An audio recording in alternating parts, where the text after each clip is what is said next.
नमस्कार किसान साथी, आप सभी का स्वागत है आपके अपने यूट्यूब चैनल पर। आज हम बात करने वाले हैं मक्का की फसल में लगने वाले प्रमुख रोग और उनकी रोकथाम के बारे में। सबसे पहले हम चर्चा करते हैं कि मक्का की खेती खरीफ की फसल के रूप में की जाती है। मक्का अनाज वाली फसलों में सबसे बड़ा दाने की फसल है। इसके दानों का इस्तेमाल कई तरह से खाने में किया जाता है। मक्का की खेती ज़्यादातर उत्तर भारत में की जाती है।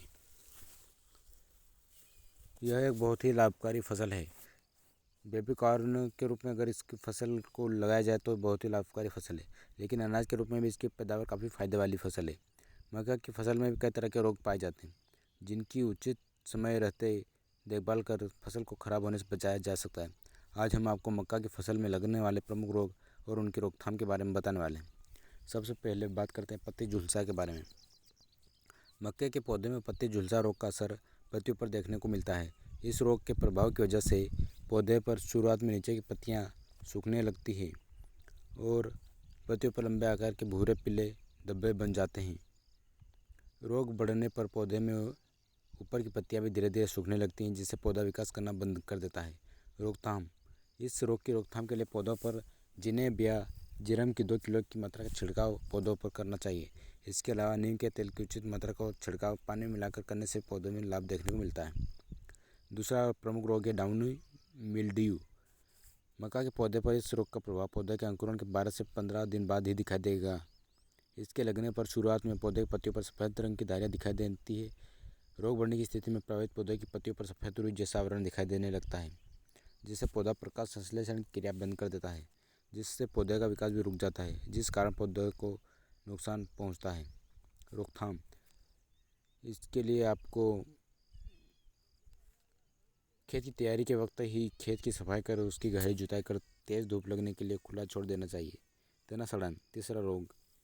मक्का की खेती में तना सड़न रोग का प्रभाव पौधे के विकास के दौरान अधिक बारिश के कारण जल भराव के दौरान देखने को मिलता है।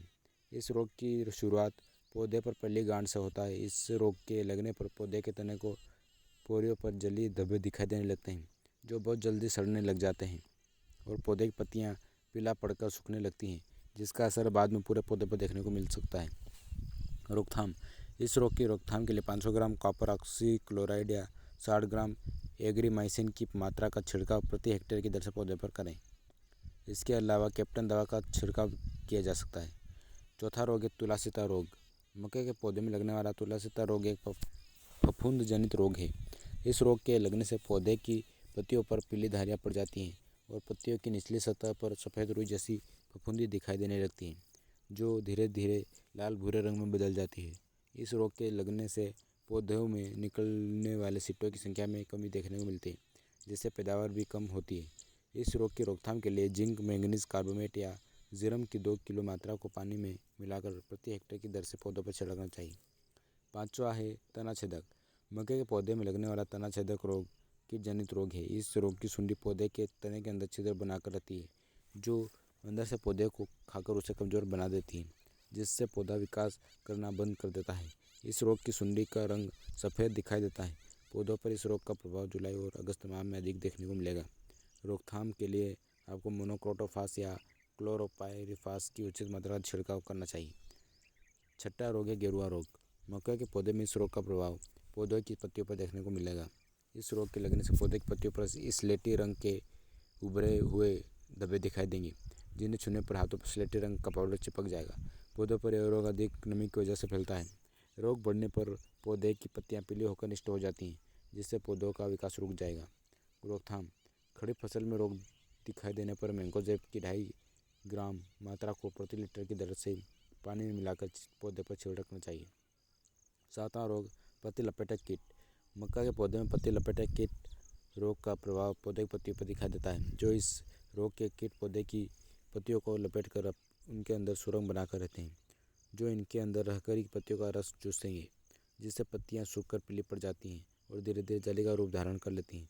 इस रोग लगने से पौधे अच्छे विकास नहीं कर पाते। रोकथाम। रोगग्रस्त पत्तियों को एकत्रित कर उन्हें जला दें। दीमक। आठवां रोग। मक्का की फसल में दीमक का प्रभाव बीजों के अंकुरण से लेकर फसल के पककर तैयार होने तक कभी भी दिखाई दे सकता है, लेकिन बीजों के अंकुरण और फसल के पकने के दौरान इसका प्रभाव पौधों पर अधिक देखने को मिलेगा।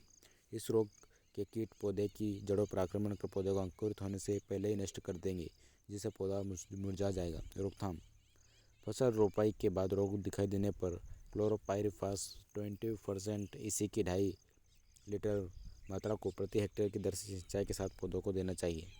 इस रोग की रोकथाम के लिए बीजों की रोपाई से पहले खेत की तैयारी के वक्त खेत में 10 क्विंटल प्रति हेक्टेयर की दर से नीम की खली का छिड़काव कर मिट्टी मिला दें।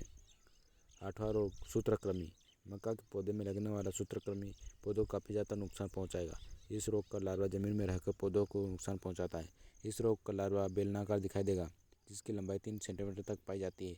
इस रोग का लार्वा पौधे की जड़ों को संक्रमित कर पौधों को नष्ट कर देगा, जिससे फसल को काफ़ी नुकसान पहुंचता है। रोकथाम: रोग की रोकथाम के लिए शुरुआत में खेत की जुताई के वक्त खेत की गहरी जुताई कर खेत को धूप लगने के लिए खुला छोड़ देवें। इसके अलावा खेत की जुताई के वक्त खेत में फोरेट का भी छिड़काव कर देवें। तो किसान साथियों, ये थे प्रमुख रोग और उनकी रोकथाम। अगर आपको जानकारी अच्छी लगे तो लाइक, कमेंट, शेयर, सब्सक्राइब अवश्य करें। धन्यवाद।